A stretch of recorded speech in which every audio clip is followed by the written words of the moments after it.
ടിമ്പറിൽ നിന്ന് വളരെ ഇമ്പോർട്ടൻ്റ് ആയിട്ട് നമ്മൾ എല്ലാവരും പഠിക്കാറുള്ള കാര്യമാണ് ടിമ്പറിന്റെ ക്രോസ് സെക്ഷൻ എന്ന് പറയുന്നത്. അപ്പോൾ മരത്തിന്റെ ക്രോസ് സെക്ഷനുകളെ കുറിച്ച് നമുക്ക് നോക്കാം.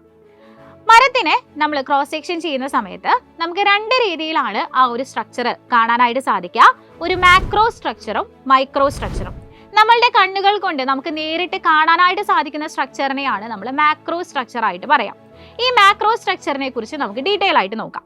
ഒരു മരത്തിന്റെ ഇന്നർമോസ്റ്റ് സെൻട്രൽ പോർഷനെ നമ്മൾ പറയുന്ന പേരാണ് പിത്ത് അല്ലെങ്കിൽ മെഡുല എന്നുള്ളത്.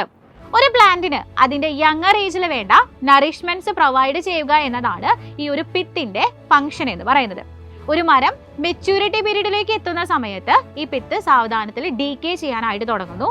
അതുകൊണ്ട് തന്നെയാണ് നമ്മൾ പറയുന്നത് മെച്യൂരിറ്റി പീരീഡിനോട് അടുത്ത് കഴിഞ്ഞാൽ ഒരു മരം മുറിച്ചു മാറ്റണം എന്നുള്ളത്. അല്ലെങ്കിൽ ഈ പിത്ത് ഡീകേ ആയിട്ട് മരത്തിന് കേടുപാടുകൾ സംഭവിക്കും. ഇനി ഈ പിത്തിനെ സറൗണ്ട് ചെയ്തുകൊണ്ട് കാണപ്പെടുന്ന ആനുവൽ റിങ്ങുകളെയാണ് നമ്മൾ ഹേർട്ട് വുഡ് എന്ന് പറയാറുള്ളത്. നമ്മൾ കോമൺ ആയിട്ട് പറയാറുണ്ട് മരത്തിന്റെ കാതലായിട്ടുള്ള ഭാഗം, അതാണ് ഈ ഒരു ഹേർട്ട് വുഡ് എന്ന് പറയുന്നത്. ഇവരാണ് മരത്തിന് വേണ്ട റിജിഡിറ്റി പ്രൊവൈഡ് ചെയ്യുന്നത്. എന്നാൽ ഇവർ മരത്തിന്റെ ഗ്രോത്തിലൊന്നും ആക്റ്റീവായിട്ട് ടേക്ക് പാർട്ട് ചെയ്യുന്നില്ല.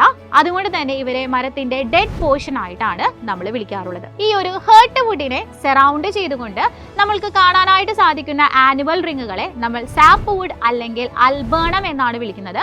ഇവരാണ് മരത്തിന്റെ ഗ്രോത്തിൽ ആക്റ്റീവായിട്ട് ടേക്ക് പാർട്ട് ചെയ്യുന്നത്.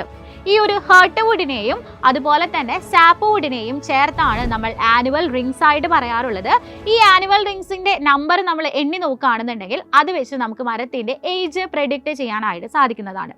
ഇനി ഈ ഒരു സാപ്പ് വുഡിനെ സറൗണ്ട് ചെയ്തുകൊണ്ട് നമുക്ക് കാണാനായിട്ട് സാധിക്കുന്ന ലെയറിനെ നമ്മൾ വിളിക്കുന്ന പേരാണ് കാമ്പിയം ലെയർ. ഈ കാമ്പിയം ലെയർ എന്ന് പറയുന്നത് ഒരു ഫ്ലൂയിഡ് കണ്ടെയ്നിങ് ലെയർ ആണ്. ഏതെങ്കിലും ഒരു കാരണവശാൽ ഈ ഒരു കാമ്പിയം ലെയർ എക്സ്പോസ്ഡ് ആവുകയാണ് എന്നുണ്ടെങ്കിൽ ഫംഗസുകൾ വന്ന് അറ്റാക്ക് ചെയ്തിട്ട് മരത്തിന്റെ ഡെത്തിന് അത് കാരണമായിട്ട് മാറുന്നു.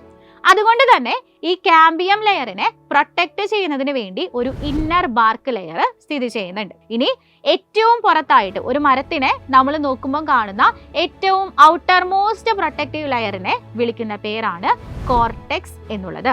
ഓക്കെ, ഏറ്റവും ഔട്ടർ മോസ്റ്റ് പ്രൊട്ടക്റ്റീവ് ലെയർ ആണ് കോർട്ടെക്സ്, അല്ലെങ്കിൽ അതിനെ നമുക്ക് ഔട്ടർ ബാർക്ക് എന്ന് വിളിക്കാം.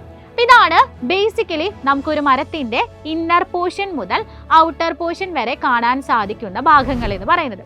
ഇത് കൂടാതെ മരത്തിന്റെ പിത്ത് മുതൽ കാമ്പിയം ലെയർ വരെ എക്സ്റ്റെൻഡ് ചെയ്തു നിൽക്കുന്ന റേഡിയൽ ഫൈബറുകളുണ്ട്. ഈ റേഡിയൽ ഫൈബറുകളെ നമുക്ക് മെഡുലറി റേസ് എന്ന് വിളിക്കാം. മെഡുലറി റേസിന്റെ ഫംഗ്ഷൻ എന്ന് പറയുന്നത് ആനുവൽ റിങ്സിനെ ഹോൾഡ് ചെയ്ത് നിർത്തുക എന്നുള്ളതാണ്. അപ്പൊ ഇത്രയുമാണ് ഒരു മരത്തിന്റെ മാക്രോ സ്ട്രക്ചറുമായി ബന്ധപ്പെട്ട് നമുക്ക് പഠിക്കാനുള്ളത്. ഇനി മരത്തിന്റെ മൈക്രോ സ്ട്രക്ചറിലേക്ക് നമ്മൾ പോകുകയാണെങ്കിൽ മൈക്രോ സ്ട്രക്ചർ എന്നതുകൊണ്ട് ഉദ്ദേശിക്കുന്നത് നമുക്ക് നമ്മുടെ കണ്ണുകൾ കൊണ്ട് ഡയറക്റ്റ് നോക്കിയാൽ കാണാൻ പറ്റാത്ത സ്ട്രക്ചറുകളാണ്. അപ്പോൾ മൈക്രോസ്കോപ്പിന്റെ സഹായത്തോടു കൂടിയായിരിക്കും ഇവരെ നമുക്ക് കാണാനായിട്ട് സാധിക്കാം. അപ്പോൾ പ്രധാനമായും 3 തരത്തിലുള്ള മൈക്രോ സ്ട്രക്ചർ ആണ് ഒരു ടിമ്പറിന് നമ്മൾ പറയാറുള്ളത്. സ്റ്റോറേജ് സെല്ലുകൾ, മെക്കാനിക്കൽ സെല്ലുകൾ, കണ്ടക്റ്റീവ് സെല്ലുകൾ. ഇതിൽ കണ്ടക്റ്റീവ് സെല്ലുകൾ എന്ന് പറയുന്നത് റൂട്ടിൽ നിന്ന് ബ്രാഞ്ചിലേക്ക് ന്യൂട്രിയൻസിനെ ഡിസ്ട്രിബ്യൂട്ട് ചെയ്യുന്നവരാണ്. മെക്കാനിക്കൽ സെല്ലുകളാണ് നമ്മുടെ മരത്തിന് വേണ്ട റിജിഡിറ്റിയും സ്ട്രെങ്ത്തും പ്രൊവൈഡ് ചെയ്യുന്നത്. ഇനി ലാസ്റ്റ് ആണ് സ്റ്റോറേജ് സെൽ എന്ന് പറയുന്നത്. ഈ സ്റ്റോറേജ് സെല്ലുകൾ നമ്മുടെ മരത്തിന് വേണ്ട ന്യൂട്രിയൻസിനെ സ്റ്റോർ ചെയ്യുകയും ആവശ്യാനുസരണം ട്രാൻസ്മിറ്റ് ചെയ്യുകയും ചെയ്യുന്നു.